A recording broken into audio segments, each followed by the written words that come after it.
The security detail of the Tulfo brothers has been recalled after Erwin threatened the social welfare secretary.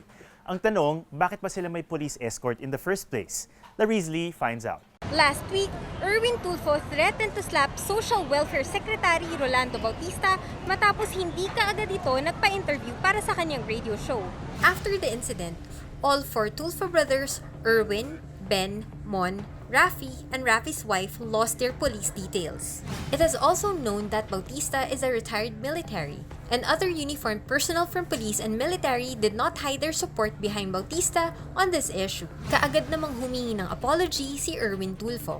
Ako po at ang buong pamilya Tulfo ay pakumbabang humihingi po ng kapatawaran kay retired General at ngayon Secretary ng DSWD Rolando Bautista sa pagmumura ko at pambabastos ko po sa kanya noong nakaraang linggo on air.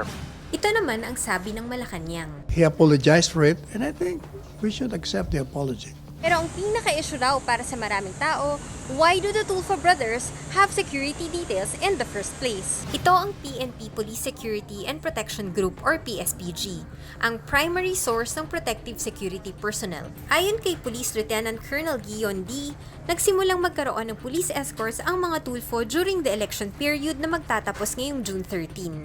Sir, sino-sino po yung pwede mag-apply po for the security details? First, ma'am, yung key government officials and other government officials, saka po yung private individuals. Ibig sabihin mga private individuals pwede pong mag-apply, pero what are the requirements po? Sa private individual po, dapat may existing actual threat of death or physical harm. Dadaan po sila sa threat assessment para po ma-determine natin kung existing po yung threat sa kanilang buhay. Tinanong ko kung magkano ang gastos ng pulis para bantayan ang 4 na Tulfo at asawa ng isa sa kanila.